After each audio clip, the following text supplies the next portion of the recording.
Hello. Good afternoon to all of you, and thank you for being here. So I think we will slowly start. Welcome to the side event of ISF, the International Seed Federation. We would like to talk this afternoon a little bit about seed resilience, resilient seed systems, and get the different perspectives from the distinguished participants on the panel around the table. But first we will start with two short introductory presentations. So I just would like to give you a short introduction on what the International Seed Federation is and why would we like to talk about seed resilience and what is the understanding of ISF of seed resilience. And then I will hand it over for another introductory presentation to Emily, who is sitting in the middle.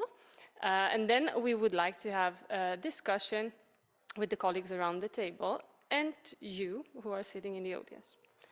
So ISF is the International Seed Federation.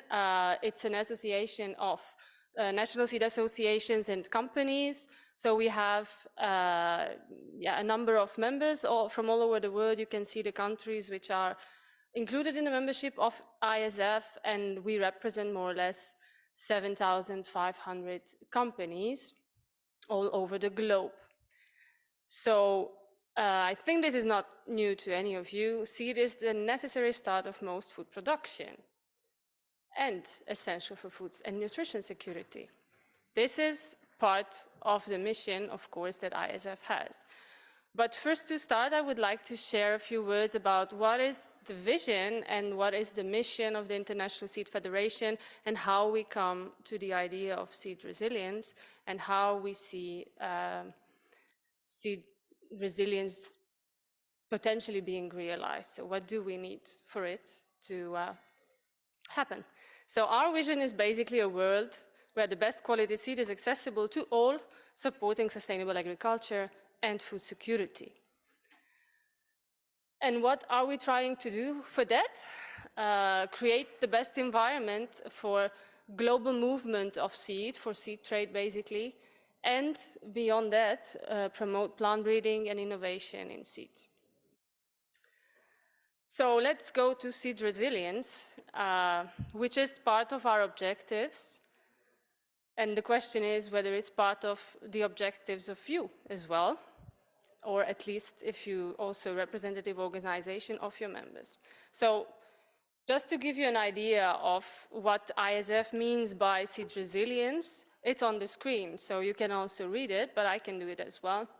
So we think it's about the adaptability and the capacity to contribute to food and nutrition security by making accessible, sufficient, diverse, locally adapted, improved, high-quality seeds and varieties to all farmers, taking into account, of course, environmental, health, socioeconomic, and other aspects on the ground, in the local, regional level. What do we think is needed to achieve seed resilience? A couple of things. Continued genetic progress, first of all, to produce more on less, because of course the land that we have available is limited, but the population that needs to be fed is just growing, with less impact on climate and environment and soil. We need to continue incentivizing innovation to encourage and diversify and protect breeding through science-based, consistent, and predictable regulations. But we also think that we need sustainable seed systems, we need sustainable seed trade, and we need functioning markets. We need to be able to build seed systems where informal and formal, or however you want to call the different types of seed systems that might be existing, that they can work together and they offer the widest seed choice to farmers and access to quality seeds. We also need to make sure that there is diversified and sufficient supply of seeds that allows farmers to access the seeds that they need. And we should also make sure that they can build value chains in the market. So what do we do to make this happen? Beyond the daily work of breeders, of course, we also try to engage in some initiatives and do work on the ground. One thing that the International Seed Federation has Also partly initiated with a couple of other partners, is the Seeds for Food Coalition. So it's basically a coalition of the willing, if you want to call it like that, consisting of some public institutions, private partners, farmers, civil society. And we focus on seed, but with a strong link to agriculture and food systems transformation, with the goal of basically building solutions to some of the issues that I've also mentioned, to enable farmers to have a wide choice of seed and to have access to good quality seed in order to ensure their food security. But this coalition is meant to be more of a forum to talk to each other and to see what kind of actions we can do together for a common goal. But there are also some more practical actions taken by ISF, and one of them is a seed resilience project in Rwanda. And that's where my talk stops, and I hand over to Emily, because she is the one who is also helping us with this project in Rwanda. So she will explain to you what is it all about and how we think it will unfold. Please, Emily. Thank you, Szonja. And thank you, everyone. Good afternoon. My name is Emily Tersteeg, and I spend most of my time on my PhD at Wageningen University in development economics, studying the impact of Dutch vegetable seeds in sub-Saharan Africa. And besides this, I'm also helping ISF with the pilot project, harnessing quality seeds for improved food and nutrition security in Rwanda. Ooh, yes, this is actually working. That's great. So we all know that crop production is increasing, and overall the general trend is that the number of people working agriculture is going down. Right now in Rwanda, that's 62%, 70% women, 50%, around 50% men. So primary crop production is going up. Trends are positive, but we also know that there's different things playing. So what is happening in sub-Saharan Africa? This is a matrix from a paper of Ken Giller and his colleagues at Wageningen also. And that is showing a slightly more concerning image. So we all know the demographic trends, and it is projected that cereal demand in sub-Saharan Africa will go up by a factor of 3.4 by 2050. And the question is, who's going to produce all that additional food? So this matrix is based on two axes, with capital availability on the y-axis and land area availability on the x. And if we zoom in a little bit further, then we can see that actually, whereas, for example, if capital availability is high and land availability is low, Europe is more on the intensification part in the left upper area. But for sub-Saharan Africa, unfortunately, we see that for major parts, it's still with low capital availability, and also land area availability is going down due to population growth, which results in marginalization. That's not the case in all areas. In some areas, we also see trends of extensification, which means that the total crop area produced is going up, but productivity is not going up. So then we're producing more, but we're also using more land to do so. So we see a little bit of a lock-in with shrinking farm sizes and a lack of capital. And to add climate change into the equation, we also see that rainfall patterns are becoming more and more irregular, and the use of irrigation is still highly limited or also unaffordable for many farmers.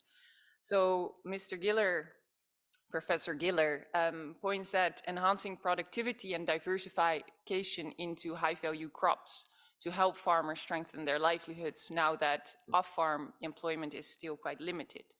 And I do believe that the private sector and ISF and other actors can play a significant role in this, because if we, and this is a story that also forms kind of a starting point of my PhD, if we look at the revolution of greens in Asia, and not to be confused with the Green Revolution, we saw actually major increase in vegetable production per capita after the 1990s following policy reform, with foreign private sector actors, but also a lot of local private sector actors entering that market and undertaking different types of activity basically building their own market by building the capacity of farmers to do these types of things. So taking the sense of urgency, but also the potential impact as a starting point, we also find ourselves at the launch of the ISF pilot project in Rwanda, of which the aim is to create inclusive seed sector development for the empowerment of Rwandan farmers, in particular smallholder farmers, through diverse and integrated seed systems. So we take two coalition and a concept as the starting point of this project: integrated seed sector development and the Seeds for Food Coalition. And from these two from this initiative and this concept, we can dissect three key principles. Firstly, diversity, and Szonja has already kind of touched upon this, but diversity really stands for there's no one size fits all. And we know that one farmer might buy different seed for cereal crop, might buy different seed for tomato, so maybe an OPV for maize, but then more high-tech seed for tomato, but also within the same field and within the same crop, we might see a farmer doing some seed hedging with a hybrid for off-season production and an OP tomato for in-season production when markets are very low, market prices are very low. Then the second principle of interaction is that we recognize that formal and informal seed systems strengthen each other. Again, we're still talking about the dichotomy. Well, maybe it's more of a spectrum anyway, but formal seed systems need informal systems to inform them about the real local conditions and what's going on the ground. Also access to genetic resources, where we're debating about today. An informal seed system might learn from technologies from the formal system.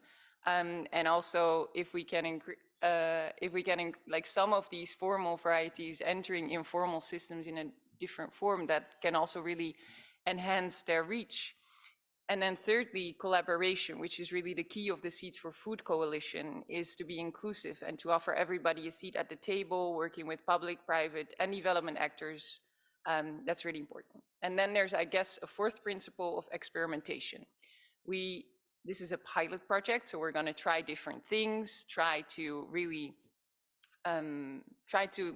gather a lot of lessons learned on what's working and what's not working on the ground in Rwanda. So the project has a three-pillar structure. So first, we are working at the farmer level. This is in close collaboration with Fair Planet, doing variety testing, so seeing which varieties are actually working under local conditions in Rwanda, doing that for more low-tech and more high-tech conditions, and also building the capacity of farmers to unlock the potential of quality seed. Then at the value chain level, we all know that farmers might have certain skills and might want to purchase quality seed, but also the environment around them has to enable them to do so. So we are also going to see if we can work, for example, with aggregators, farmer cooperatives, to see if we can improve their market access, because a farmer will invest when they actually know that they can gain a return on that investment.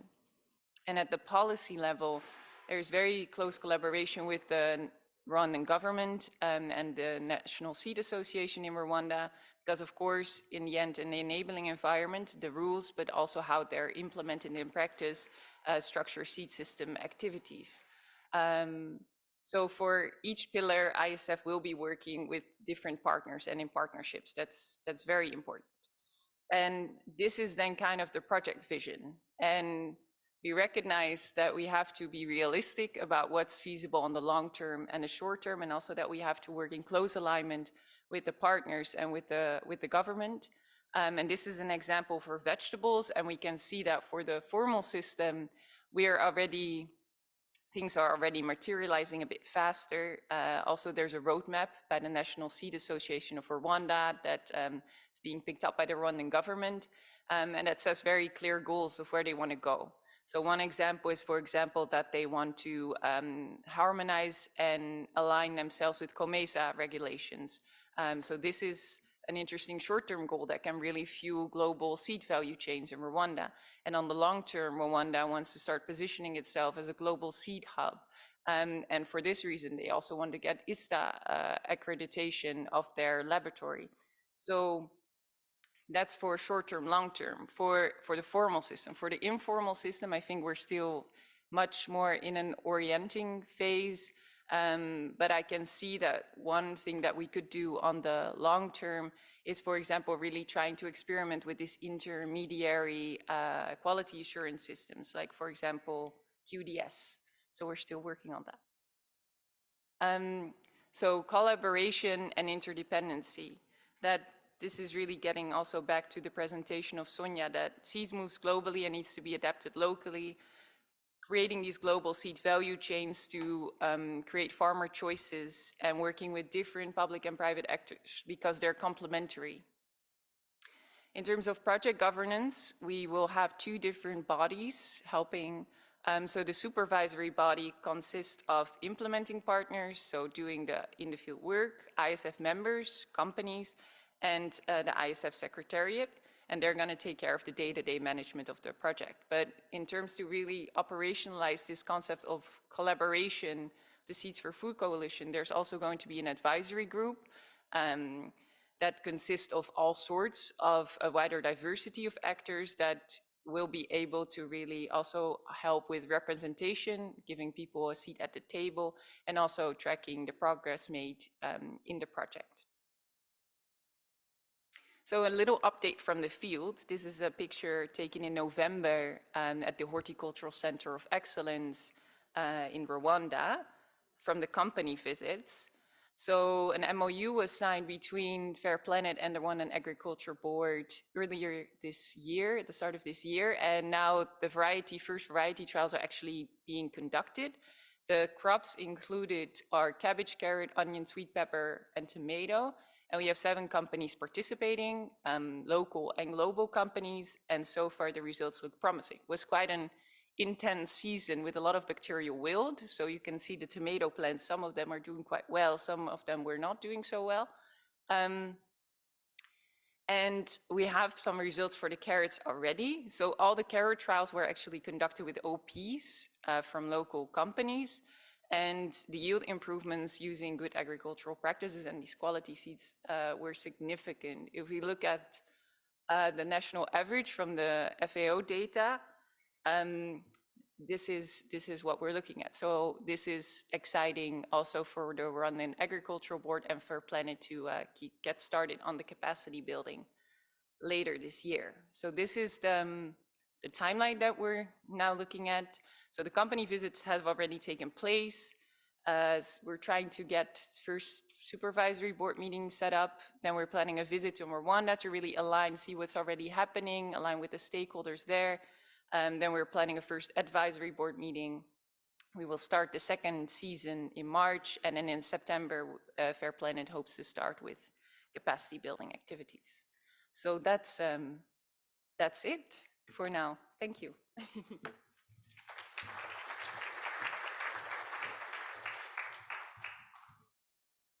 Thank you, Emily, for that. Very nice and insightful, I think, on what is more or less putting in practice the vision and the mission that I tried to also present in the beginning. So now I think we will go to some discussion, because of course we didn't come here to just present you what we think and what we are trying to do on the ground, but also to discuss with some other important actors who have experience and who have been doing work on the ground to understand whether our vision of seed resilience is shared by other entities and individuals who might be working on the ground, and of course with the audience. So we really would like to have a discussion. So I did realize I didn't present myself, just to catch up on that. My name is Szonja Csörgő and I work for the International Seed Federation. But then more importantly, let's go to the participants on the panel. Well, I can start with Emily because you already know Emily and she presented herself. Then let's do ladies first. So I have Gigi Manicad, and I think everybody of you more or less know Gigi. She is now an independent consultant, but she has done a lot of work on the ground. So she has enormous experience, and we are very much excited to have your views, Gigi. Then Isabel López from CGIAR. And CGIAR is also doing a lot of work on the ground, so we would also like to hear about that, Isabel. Anke van den Hurk, who is the Deputy Director of Plantum, which is the Dutch Seed Association, and she is also chairing the Coordination Group on Genetic Resources of the International Seed Federation. And Anke also has many, many years of experience with the seed sector, but also beyond. And gentlemen, so Bram de Jonge from Oxfam, working with projects on the ground with a lot of smallholder farmers. And also we have some common past working on projects together as well. So we are also very much willing to hear what your vision is. And Regis, who has kindly accepted to step in for Andrew Mushita, because you might have heard that unfortunately Andrew has fallen sick, so he couldn't come to the session, and we wish him good luck with the recovery. We hope he will recover quickly. So thank you very much, Regis, for accepting. Regis is also working with CTDT, a colleague of Andrew, working a lot of work, doing a lot of work on the ground. So I would like to go in the following way. I would like to ask all of you a question, and then whoever feels encouraged to go first will go first. So you have seen what the vision of ISF is on seed resilience. I would like to ask you, what is your vision on seed resilience? Whether you think there are common elements, whether you think we can agree on some of the views, and whether there are any bottlenecks that you have seen from your experience in practice to realize seed resilience. Who feels encouraged? I see, Gigi, you are really eager to start. Please. Okay, yeah, can you hear me? Yeah, thanks. So, well, thank you very much for the nice introduction and a very interesting presentation. From what I heard, there's a lot of agreement on seed resilience. Particularly, I think we need to look seed resilience from the perspective of seed system as a whole. So that's the work, the complementary work, and also possible opposing work of the formal seed systems and the farmer seed systems. And resilience is about the ability of the seed system to be able to anticipate, it's to be able to respond, and to be able to adapt. And I think really important this day is to be able to transform to changes. And as you know, in our everyday life, and so it's true for plants and agriculture, change is a constant. So there are a lot of changes brings a lot of opportunities and risk and threats. And this could be threats, but opportunities and threats brought by environmental changes, market, and demographic. And I think the essence of resilience is diversity. So diversity in farming systems, diversity in crops, in varieties, diversity of sources, so that when things happen expectedly or unexpectedly, when one of the seed system falters, the other one could absorb, could step in. And I think many of us in developing countries, we've seen this happen. Thank you. Who would like to go next? Bram? Certainly. Thank you for inviting me. You want me to look at seed resilience as well? Okay. Well, I very much agree with both the definitions that you have provided. I think indeed diversity is key. Access and choice of farmers is key.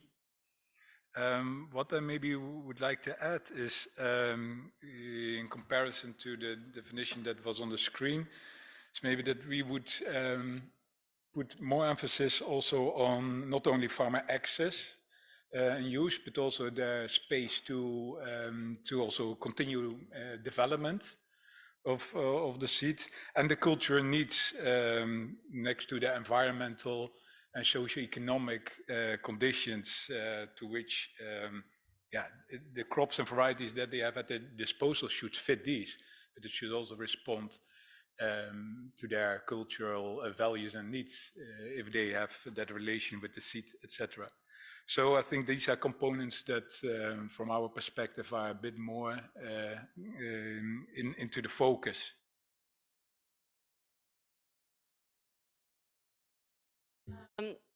Now, maybe Isabel, from the work that you have done on the ground with CGIAR, yeah, what's your view, and have you seen any bottlenecks which you thought were making it difficult?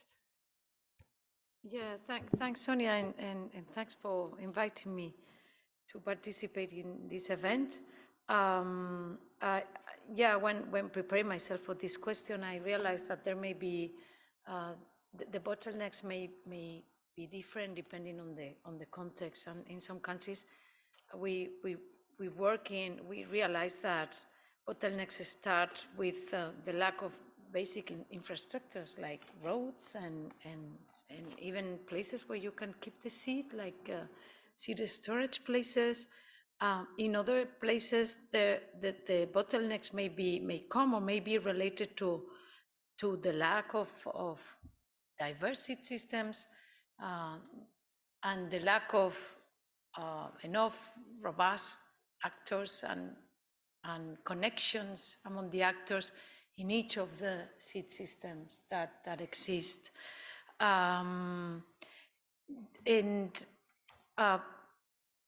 Also, maybe going back to what Bram was saying about the differences between the clients, between the farmers and the farming systems, a big bottleneck we see is the lack of enough client orientation in seed systems and in seed sectors in general, national seed sectors, and the fact that the breeding and seed multipliers are not attending the different demands that come from the ground. And then, if you allow me, when you shared these questions with us on the topic of this event, I started to think about the term seed resilience, and I thought, well, what are these people talking about? The resilience of seed systems or the resilience of the seed itself? And I spent quite some time talking about what will make a seed itself resilient, no? And also identifying the bottlenecks that are preventing seed producers from producing a seed that is resilient. And I was thinking that seed themselves should be resilient in the sense that they should be adaptive enough. And here a big bottleneck may be the lack of enough efforts on genetic-based broadening. And also seed should be clean, should be robust as a thing you can work with.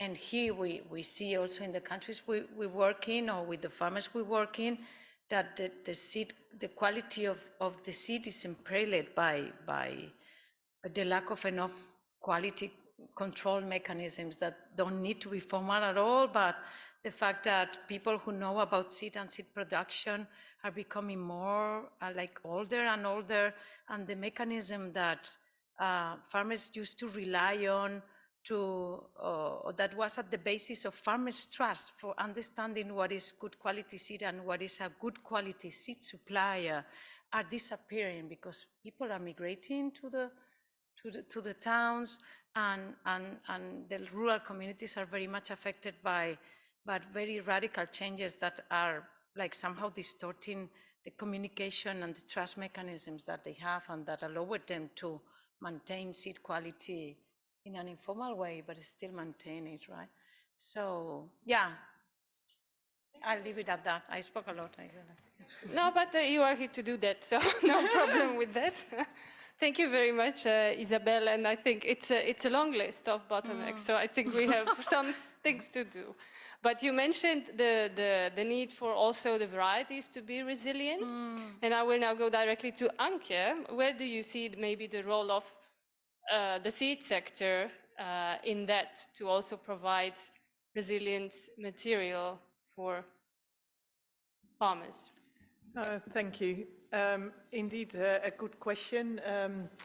When farmers, they have their different needs, so they need to get the seeds that they need, and we have plant breeders in different ways working on that, and depending on the crop, I suppose there are different partners in finding the right varieties. If you really look to the vegetable breeding, then you see some companies that are acting worldwide to develop varieties, but there might be also species where the private sector is not working on, and you have national agricultural research centers working on, and in some cases it's even the farmers themselves that are working on the development of crops. So I think depending on the crop, you are going to find the best varieties, and I think in the meantime it's important that, that there will be good training for the farmers to develop also better agricultural practices so that they can deal with the seeds and the crops they are working with.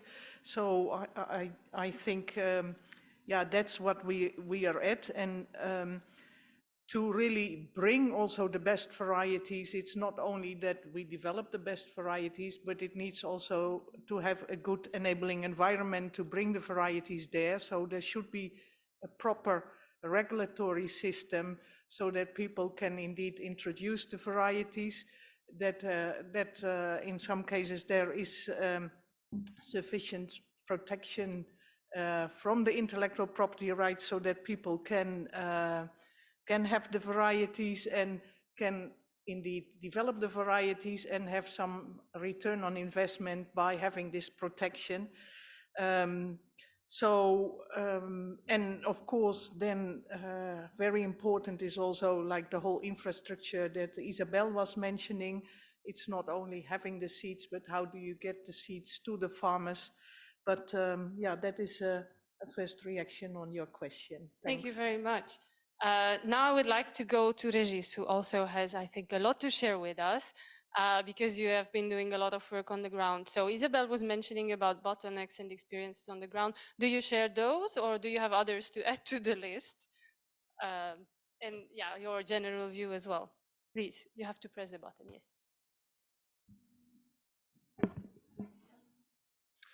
Thank you very much. First of all, I want to thank you for inviting CTDT to this seminar, and we will share briefly our experiences. As highlighted before with my fellow colleagues, yeah, we share almost the same vision. Since, for those who know CTDT, for a long period of time, we have been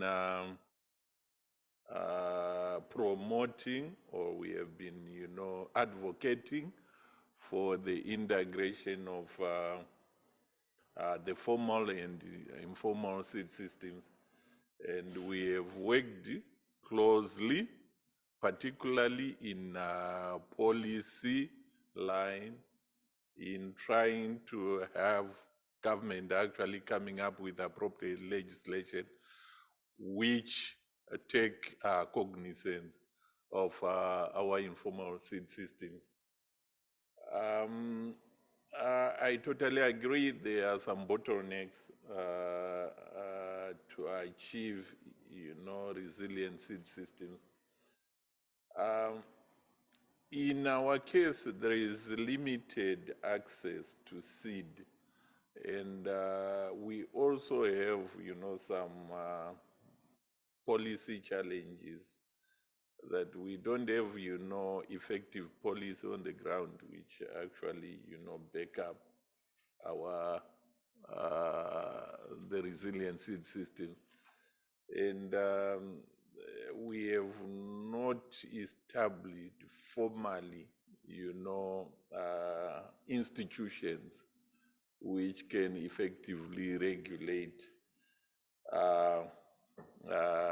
the resilient seed system. So as an organization, yes, we have carried out quite a number of activities in terms of actually promotion or establishment of community seed banks, We have these strategic bases for actually, seed reserves. We have also allowed our smallholder farmers to own, these community seed banks and control them as a method of production, as a means of production. We have also promoted, quite a number, of farmer field schools. And I am happy to share that starting this year, 2023, it is now government policy that they will establish 3,000 farmer field schools throughout the whole country. And this is one of the achievement of our work. Through this farmer field school approach, as an organization working with farmers, we have managed to release some varieties that are adaptable to local environmental conditions. So in brief, I can safely say, yes, our work, it goes hand in hand with what you articulated in your first presentation. Thank you. Thank you very much. That's very nice to hear. I would like to go now directly back to Bram, because you mentioned the farmer field schools, and I think you also have a lot of experience with that approach. Is there anything you would like to share from those experiences in relation to the topic of seed resilience and the bottlenecks that you might have seen, and where there is maybe more to think about? Yes, well, there are 1,000 things, of course, that we can say, but maybe I should go a bit more closely to the things that we are discussing in this area, because I like this opportunity to talk to each other, to have a dialogue instead of to just state our positions and not really understanding where we're coming from, because I think that there's such a need for that. I think that we should really invest in trying to understand each other a bit better, and because I think the differences are not so huge as you seem to feel around if you walk around these corridors here. For example, I think that that people in this room can get a bit itchy with terms like farmer rights, and that and I think it's not so much of a threat, because if you really look at what we want, what we're good at, we look at very different things. And we talk about an enabling policy environment. That's my job within the Sowing Diversity Harvesting Security Program of Oxfam, working with partners like CTDT. And you also mentioned the importance of an enabling policy environment. And then we may, in this context of this meeting, talk about property rights, but that's one tiny part of that discussion. And even if we're talking about property rights, we will focus on certain crops and varieties which different groups of farmers actually are not using or interested in at all. So let's not focus all the time on that, and let's see that if we talk about integrated seed systems or inclusive seed systems, just try to better understand what these are and to see what they need to have space and to flourish, to be supported, in order that they can contribute to the demand of farmers for the seed that they want and that they need to respond to the challenges of today, whether it's economically, whether it's related to the climate, other social disturbances. There's so much to do. Bless you, Anke. So yeah, I think that's I think our main task, you know, to get a better understanding of each other goals, actually. I can only agree with the idea of let's talk about where we agree and where we see some things in common and not continue talking about in a polarized way and about polarized topics, because that's not going to lead us very far. Now, I just would like to turn to the audience for a moment. Yes, I bring the microphone, okay? Because, oh, is there another one in the back? Oh, then the ladies bring. Thank you. And if the question is specifically to somebody, then please say it. If not, then we can take it like that. Thank you. Okay, my name is Sam Kugbe. I actually worked for FAO for many years. I'm a seed technologist. I come to the point of understanding each other, because the seed industry, the seed sector, or the seed area itself is an area where we talk about different things, but they mean different things to different people. For instance, somebody may be talking about the seed sector, another talking about seed industry, another talking about seed system. They all carry different meanings. And therefore, when we are talking about a particular issue related to seed, it is better to define it very clearly. When I heard about seed resilience, I was wondering to myself, how can the seed be resilient? Is it the variety? Is it the system itself? But now I know we are actually talking about the seed system, because someone who is working like in a seed laboratory and you talk about resilient, this person is going to think about the kind of stress you put the seed to, whether it's through the vigor test, or is it going to be resilient to temperature? Is it going to be resilient to drying and all these kind of things? So I think it is good when we are using it in this context of seed resilience to be able to define it clearly to whoever is going to reference this, that we are talking about a system.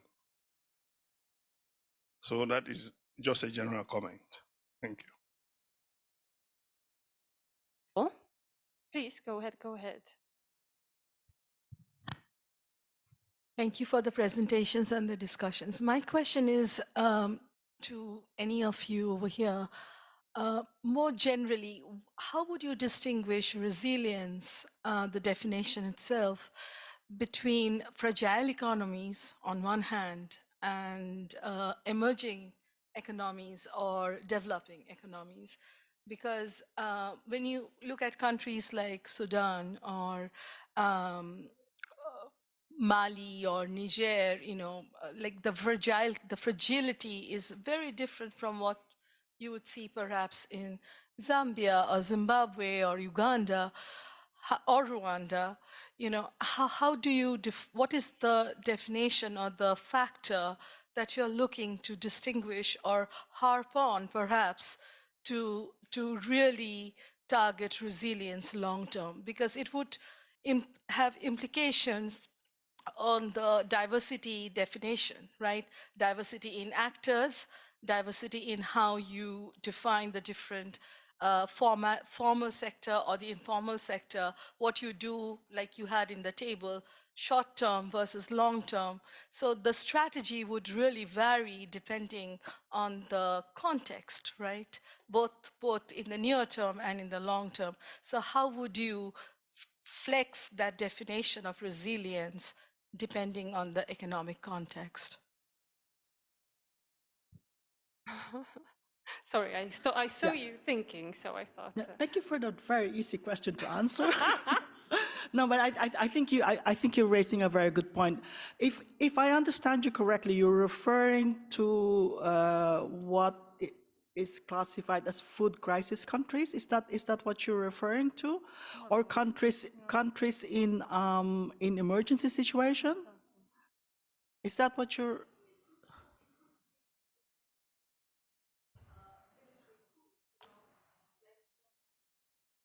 Right, it was going one direction, and then with a coup, or political conflicts, things changed. Even in different parts of Ethiopia, we see that. But it would also be a climate disaster, right? Okay, so I think in that sense, you're talking about you could have a situation where you are in a more serious crisis, or you also have equally also very difficult are countries in protracted crisis, and you're also talking about more or less stable, peaceful situations. But I think in that regard, I think what all the panel members have said is that I also fully agree with you on that it depends on the context. But I think we're talking about changes, disasters, and the ability to anticipate. Because a lot of risk, disaster risk management is about anticipation, and be able to respond, but also be able to transform, so that, for example, in economies that are in quite a crisis, it's really important to be able to get out of the mode of, for example, seed emergency relief and looking at that in terms of transition. But the other aspect also is when you have economies that are improving. And here it's really, I think for small, especially for small scale farmers, it's really very important to have the ability to leverage something that they have, their knowledge, their capital, be it social or in terms of natural resources, to be able to transform themselves, to be part of a growing economy. So, and that it's very difficult to be very specific in these cases, but all I'm saying is that indeed we need to look at it at a continuum, and we need to respond. There's no blanket that fits all. And I think sometimes that is the bottleneck. I agree with all the bottlenecks that have been said here when I'm in a good mood, but when I'm in a pessimistic mood, as I am now, I think sometimes the bottleneck is us. I think it's institutional, and the ability to really look at what problems are we dissecting. What is our individual responsibilities as institutions to respond to these problems? What is our responsibility to also compromise and to move on? Otherwise, we're now 4th day of our negotiation, so please excuse me if I'm not a little bit on my usual optimistic mood. Thank you. Thanks. That's okay. Is there anybody from the panel who would like to add to that in relation to the question or the comment which was made by the gentleman before? Any of you has anything that you cannot keep inside and you need to share, Isabel? I could keep it inside, but maybe, yeah, building on what Gigi has just said. And of course, I agree with you. I mean, I think you were like responding your own question, no? Or making more a general than a question, that is that resilience is going to rely on different strategies depending on where you are, what country you're talking about, no? Or what context, or even what region within a country you're talking about. And of course, I fully agree with that. In countries where there is a big food and security crisis, like some countries of the Sahel or South Sudan, clearly resilience will rely on farmers, absolutely. Here in Europe, North America, we fully rely on the formal seed sector, on big and small, medium and small seed enterprises. Agriculture in these countries cannot live with these enterprises. They are fundamental. But in Niger, Burkina Faso, Mali, they simply don't exist. So any investment in seed systems resilience needs to focus on farmers, seed systems, and even individual farmers being able to supply their own seed. At Biodiversity, we have worked a lot on that. It's not only enhancing actors in the seed systems and connections between them, but allowing farmers to continue being the main suppliers of their own seed, because there are no other actors who are going to take care of them. Seeds enterprises do not exist. What we call the national seed sector does not exist. So the farthest you can get is establish like maybe community seed banks where some farmers come together and work together. But in some remote areas of these countries, the seed systems will remain at that very rudimentary level. I don't see that they will remain like that forever, but that's what you can do, taking into consideration the huge security crisis they are in. Yeah. Thank you, Isabel. I think Anke wants to add something. Yeah, I think indeed I also see it as a continuum, and I think in the end we would like farmers to have the best quality seed of the variety they are looking, or they wish so, and to really work with the market that is there. But indeed in some countries, we are not that far yet, and but I think it's always good to keep working in the continuum. And I heard the name of the Sahel already a couple of times, like where it's really tough to work.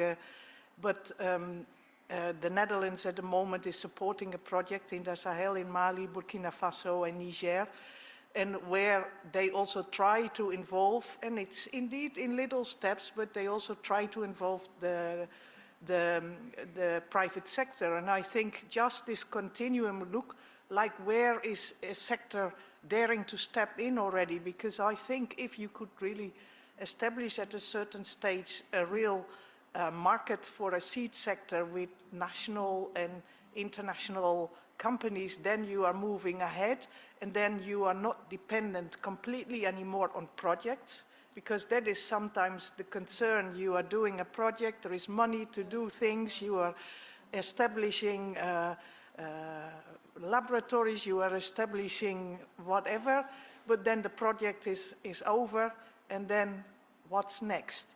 And I think if you really can work on the establishment of a real sector, including especially, of course, the local sector, then you are really working ahead. But I think in this case of resilience, I'm not so much a definition person, but I think we all want that a country is moving forward. And some countries are at this point, and some countries are at this point. But I think, we need to make space for everybody. And as we say always, we have to make the pie bigger, and then there is and remains space for everybody. Thanks. Thanks, Anke. Is there any other question or comment? Martin.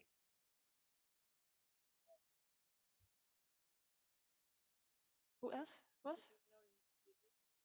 Louis. You go after that, Luigi, that's okay? Yeah, thank you. Yeah, my name is Martin Brink. I work at the Center for Genetic Resources, in the Netherlands. My question actually was triggered by one of the slides that Emily showed with the nice carrots.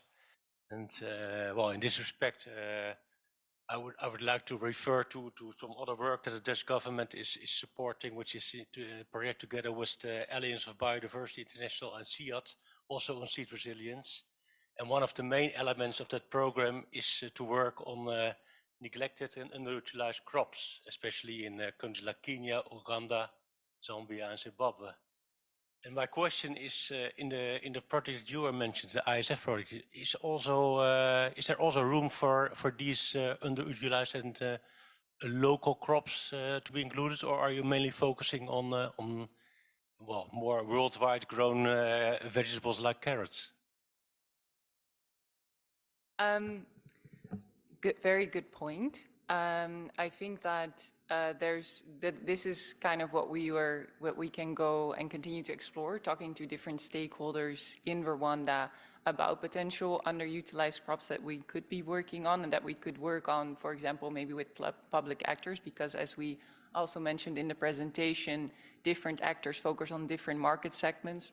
Bram also already mentioned it, that some companies might be interested in certain crops while others are not. So far, vegetables has been the logical choice working in Rwanda with the selected group of companies because they have something to offer. The local companies have something to offer. I'm hoping to also bring in varieties maybe from the World Vegetable Center at some point, but underutilized crops could definitely also be point. We also have to align with the focus of the Rwandan government. So that's also something and they like vegetables and maize also as priorities and potato. That's also something to take into account, of course, but let's discuss. I think Luigi, you had a question or a comment? It was the same question, okay. Any other comment or question? Ludovic. Yes, Ludovic Paris from ISF delegation. So my question is regarding the coexistence of informal and formal seed sector, and maybe it's to Emily, but anybody else who want to answer. Don't you think that bottleneck regarding this coexistence is due to the lack of possibility to test and compare varieties before making a choice, and so you have to bet on the one that is the more fitted, the formal sector or the informal sector. And what seemed to me interesting in the project you presented is that there is an accompaniment to help farmers to see what formal and informal seeds can give and help them to make the choice. But this is very rare in practice. So they have to bet that formal or informal will fit, and maybe that will be wrong, just a bit. So the question is, how do we know about quality in the informal system, or how do we teach farmers to study the quality themselves? To choose. Well, so what Fair Planet does in their approach is they actually organize demonstration days. And I know that, for example, organizations like 1 Acre Fund, and I think a lot of organizations do the same. And you do demonstration days under different circumstances, because the best way for a farmer to see whether a variety is working and what is not working is to see the crop in their own field or in a neighbor's field. That's how varieties spread, and that's why farmers adopt. So I think that's very important, and then also showing the different circumstances, because of course not every farmer can use drip irrigation to grow carrots. That's ridiculous. So farmers need to know, what does this variety need, and what can I offer that variety, and what suits my livelihood. And I do believe that then the informal system can also have a lot to offer, because farmers are going to select varieties maybe indeed for reusability. And then if they know that they can continue to use a variety and the yield will stay comparably similar, considering all the different disease circumstances from their own experience, that's going to be an extremely powerful tool, also to select one. So it's, yes, so demonstration is key. Seeing is believing. Thanks, Emily. Gigi, you would like to add something? Yes, I think, Ludovic, you asked an important question of how do you help farmers to choose. I think that's one side of the question. The other side of the question is, what do we offer? And I think here lies the challenge, because part of the resilience of smallholder agriculture is their diversity.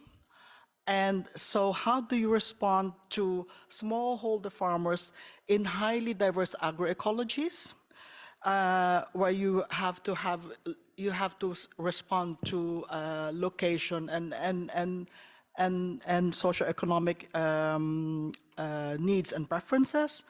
Where also, I think the complication is also how we box in farmers, because I think a lot of smallholder farmers use domesticated, wild and semi-domesticated varieties. It also includes crops. It includes neglected and underutilized species.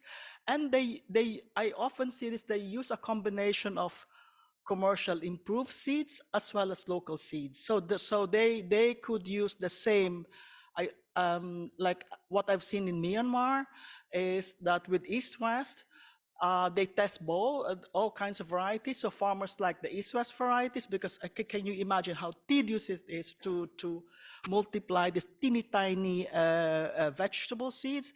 So they buy that. And it helps them also, as you mentioned, during off-season period, but they also keep their traditional varieties for taste preferences, also higher market premium. So I think that's another combination that needs to be addressed. Also the sourcing of seeds, because when you're at local levels, where you get seeds could be quite a challenge. And the other aspect that also needs to be considered is the different trade preferences often of men and women farmers. So so I think I can imagine for a seed company, you say, oh no, we're not going to profit from this. So I think it's really very important to have a more integrated approach to really look at play at the strengths of the formal and the farmer seed system to be able to respond to this kind of question. Thank you. Thanks very much. Very brief, Isabel, if I can ask you. Yes, well, if you want, I can. I will. I still want to ask you, all of you, a very brief question, and I really would like to ask you to be brief. One, because we are running out of time, although I don't like cutting the discussion because I think we really have nice ideas to share. But, and we also have some other things to do still before we close. So my question is to you, and if you can answer with one brief sentence, I think there is a lot of things that we can do together. What is it that you think we could best do together, because we have very many things in common?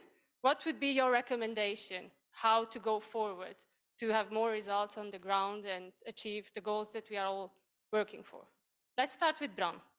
We just go like this. I thought it's better maybe to start at the other side of Please. Short and sharp. One recommendation. Very short, one recommendation, please. Oh my God. To you, to ISF. To all of us as a community. To all of us as a community. Yes, work together more. And maybe tell each other more what we think that the other could do better. Mm-hmm.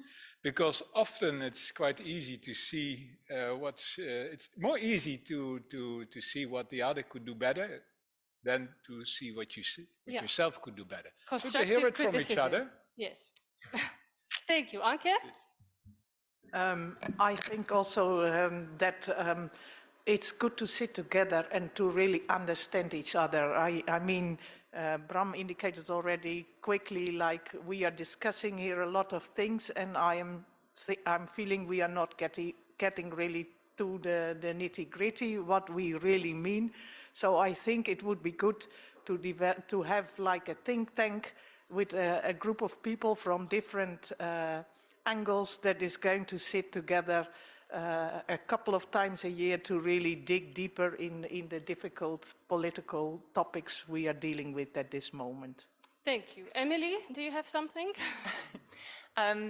Maybe in response to Bram, I think what would be also really useful is to look at what others are doing well and what you like them to continue doing. Because sometimes we also talk a lot in a negative way, but you know, the private sector has something to offer, the public sector has something to offer, and we spend so much time criticizing each other. Well, actually, we could learn a lot from each other and from each other's positive actions. So thank you very much. Gigi?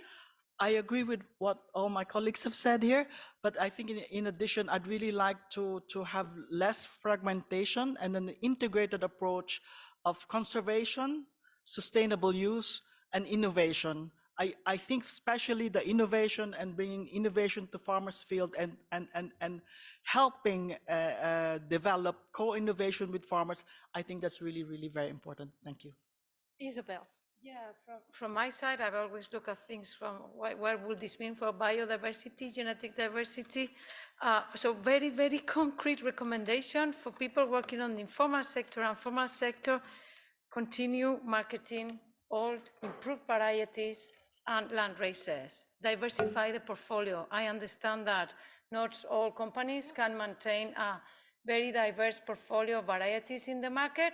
I can tell you something I hear from farmers all over the place. I miss the old improved varieties. They were fine with me. They keep bombarding me with new varieties. I want the old ones, land races and all improved varieties. So yeah, keep that diversity in the market. I think that's important because we want choice. We need choice. And that's part of it. Regis, one recommendation, please. Thank you very much. I think what has been said by my colleagues is all important. But I picked one very interesting thing which was said by quite a number of the participants, that we should try to help our farmers to make a choice. And that's critical. We should not try to sort of be in front of them and try to decide for them, but we should try to assist them to make a choice, what's good for them. Thank you. Thank you very much. Well, I think we have two things left. No, three.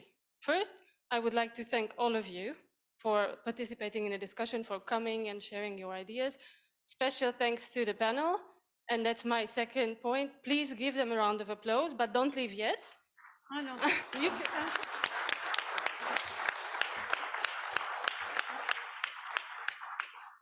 And I have a last point, and that's because we have a very special person in the room who will unfortunately leave the seed sector.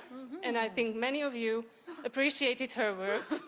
So I would like also to give her a big round of applause.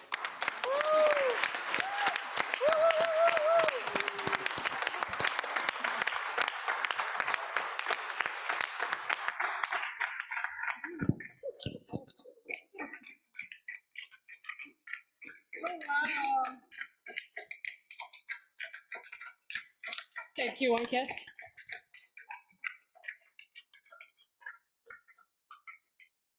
And I'm sorry to give you flowers. I know it sounds weird, but and because I know you cannot bring them home, but you may, well, you can at least look at them for 2 days. And then if you like, you can leave it in the FAO building as decoration, plants to leave in the room. So I have to tell you that there are a number of people who have come especially to give farewell to you. And there might be some others gathering outside, so don't be surprised for that.